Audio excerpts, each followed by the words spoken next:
ಆಕಾಶವಾಣಿ ಪ್ರದೇಶ ಸಮಾಚಾರ ಓದುತ್ತಿರುವವರು ವಿವೇಕಾದಿತ್ಯ ಕನಿಯಾಲ. ಇಂದಿನಿಂದ ದೇಶಾದ್ಯಂತ ಹರ್ ಘರ್ ತಿರಂಗಾ ಅಭಿಯಾನ ಆರಂಭಗೊಂಡಿದೆ. ದೇಶದ ರಾಷ್ಟ್ರೀಯ ಗೀತೆಗೆ 150 ವರ್ಷ ಪೂರ್ಣಗೊಂಡ ಹಿನ್ನೆಲೆ ಈ ಬಾರಿಯ ಹರ್ ಘರ್ ತಿರಂಗಾ ಅಭಿಯಾನ ವಂದೇ ಮಾತರಂಗೆ ಸಮರ್ಪಿತವಾಗಿದೆ. ಪ್ರತಿ ವರ್ಷದಂತೆ ಈ ಬಾರಿಯೂ ಹರ್ ಘರ್ ತಿರಂಗಾ ಅಭಿಯಾನವನ್ನು ಎಲ್ಲರೂ ಅಭಿಮಾನ ಹಾಗೂ ಉತ್ಸಾಹದೊಂದಿಗೆ ಆಚರಿಸುವಂತೆ ಪ್ರಧಾನಮಂತ್ರಿ ನರೇಂದ್ರ ಮೋದಿ ಅವರು ಆಕಾಶವಾಣಿಯ ಜನಪ್ರಿಯ ಮನ್ ಕಿ ಬಾತ್ 136ನೇ ಆವೃತ್ತಿಯಲ್ಲಿ ವಿನಂತಿಸಿಕೊಂಡಿದ್ದಾರೆ. कुछ ही सप्ताह बाद हम अपनी स्वतंत्रता का महापर्व भी मनाएंगे. 15 अगस्त हर भारतीय के लिए गर्व का दिन है. साथियों, पिछले कुछ वर्षों में हर घर तिरंगा अभियान ने पूरे देश को एक अद्भुत भावना से जोड़ा है. हर घर, हर गली में तिरंगे का उत्सव दिखाई देता है. इस वर्ष भी हमें हर घर तिरंगा अभियान को पूरे उत्साह के साथ आगे बढ़ाना है. अपने घर पर पूरे सम्मान के साथ तिरंगा फहराना है. साथियों, हर वर्ष 15 अगस्त से पहले आप मुझे बहुत से विचार और सुझाव भेजते हैं. इस वर्ष भी आप अपने विचार MyGov पर जरूर साझा कीजिए. मुझे आपके सुझावों का इंतजार है. ಗ್ರೇಟರ್ ಬೆಂಗಳೂರು ಸಮಗ್ರ ಉಪನಗರ ಯೋಜನೆ ಬಿಡದಿ ಟೌನ್ಶಿಪ್ ವಿಚಾರವಾಗಿ ವ್ಯಕ್ತವಾಗುತ್ತಿರುವ ಅಭಿಪ್ರಾಯಗಳನ್ನು ಪರಿಶೀಲಿಸಿ ವರದಿ ನೀಡಲು ನ್ಯಾಯಮೂರ್ತಿ ಗುಹನಾಥನ್ ನರೇಂದ್ರದ್ ನೇತೃತ್ವದ ಸಮಿತಿ ರಚಿಸಿ ಆದೇಶಿಸಲಾಗಿದೆ ಎಂದು ಮುಖ್ಯಮಂತ್ರಿ ಡಿಕೆ ಶಿವಕುಮಾರ್ ತಿಳಿಸಿದ್ದಾರೆ. ಸಮಿತಿ 30 ದಿನಗಳಲ್ಲಿ ವರದಿ ಸಲ್ಲಿಸಲಿದೆ ಎಂದು ಮುಖ್ಯಮಂತ್ರಿಗಳು ತಮ್ಮ ಎಕ್ಸ್ ಖಾತೆ ಮೂಲಕ ತಿಳಿಸಿದ್ದಾರೆ. ಉತ್ತರ ಕರ್ನಾಟಕ ಭಾಗದಲ್ಲಿ ವೀರಶೈವ ಮಠಮಾನ್ಯಗಳು ಶಿಕ್ಷಣ ಸಂಸ್ಥೆಗಳನ್ನು ಪ್ರಾರಂಭಿಸಿ ಜಾತ್ಯತೀತವಾಗಿ ಸಮಾಜದ ವಿವಿಧ ವರ್ಗಗಳ ಮಕ್ಕಳ ಭವಿಷ್ಯ ಬೆಳಗಿವೆ ಎಂದು ಕೈಗಾರಿಕೆಗಳ ಖಾತೆ ಸಚಿವ ಎಂಬಿ ಪಾಟೀಲ್ ಶ್ಲಾಘಿಸಿದ್ದಾರೆ. ಬಳ್ಳಾರಿಯ ವೀರಶೈವ ವಿದ್ಯಾವರ್ಧಕ ಸಂಘದ ಪ್ರಥಮ ಶಾಲೆ ಹೀರದ ಸುಗಮ ಶಾಲೆಯ ಶತಮಾನೋತ್ಸವ ಉದ್ಘಾಟಿಸಿ ಮಾತನಾಡಿದರು.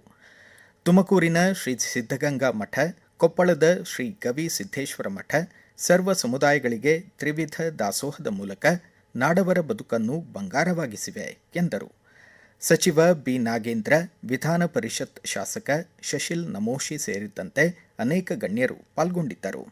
ಭಾರತೀಯ ಗ್ರಾಹಕರಿಗೆ ಯುಪಿಐ ಡಿಜಿಟಲ್ ಪಾವತಿ ಸೇವೆ ಸಂಪೂರ್ಣ ಉಚಿತವಾಗಿ ಮುಂದುವರಿಯಲಿದೆ ಎಂದು ಭಾರತೀಯ ಪಾವತಿ ಮಂಡಳಿ ತಿಳಿಸಿದೆ. ಕೋಲಾರ ವಿಭಾಗದ ಹಿರಿಯ ಅಂಚೆ ಅಧೀಕ್ಷಕರ ಕಚೇರಿಯಲ್ಲಿ 17ನೇ ತಾರೀಖು ಸಂಜೆ 4 ಗಂಟೆಗೆ ಅಂಚೆ ಅದಾಲತ್ ನಡೆಯಲಿದೆ. ಇಂದು ವಿಶ್ವ ಆದಿವಾಸಿಗಳ ದಿನ. ಭಾರತದ ಆದಿವಾಸಿ ಬುಡಕಟ್ಟು ಸಮುದಾಯಸ್ಥರ ಶ್ರೀಮಂತ ಸಂಸ್ಕೃತಿ, ಪರಂಪರೆ, ಪ್ರಕೃತಿಯೊಂದಿಗಿನ ಅವರ ನಂಟು ದೇಶದ ಹೆಮ್ಮೆ ಎಂದಿರುವ ಕೇಂದ್ರ ಉಕ್ಕು ಮತ್ತು ಬೃಹತ್ ಕೈಗಾರಿಕೆಗಳ ಖಾತೆ ಸಚಿವ ಎಚ್.ಡಿ. ಕುಮಾರಸ್ವಾಮಿ ತಮ್ಮ ಎಕ್ಸ್ ಖಾತೆ ಮೂಲಕ ಶುಭ ಕೋರಿದ್ದಾರೆ.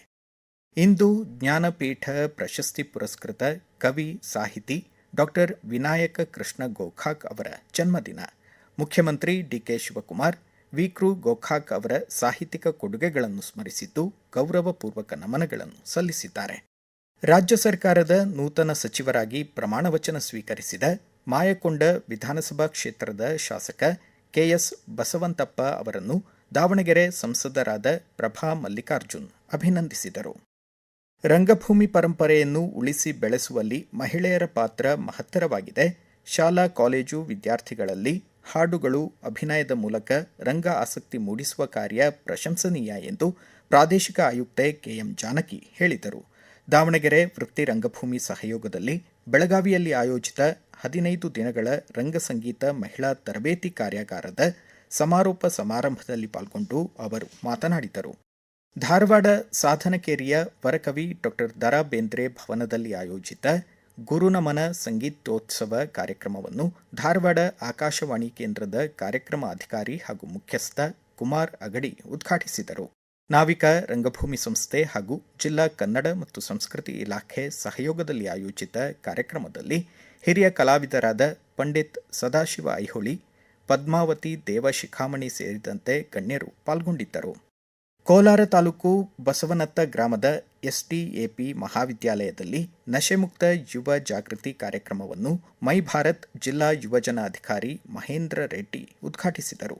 ಕಾರ್ಯಕ್ರಮದಲ್ಲಿ ವಿದ್ಯಾರ್ಥಿಗಳಿಗಾಗಿ ಮಾದಕ ವಸ್ತುಗಳ ಸೇವನೆ ದುಷ್ಪರಿಣಾಮಗಳ ಕುರಿತು ಅರಿವು ಮೂಡಿಸಲಾಯಿತು. ಇಲ್ಲಿಗೆ ಪ್ರದೇಶ ಸಮಾಚಾರ ಮುಕ್ತಾಯವಾಯಿತು. ನಮ್ಮ ಮುಂದಿನ ರಾಷ್ಟ್ರೀಯ ವಾರ್ತಾ ಪ್ರಸಾರ ಮಧ್ಯಾಹ್ನ 1:10 ನಿಮಿಷಕ್ಕೆ.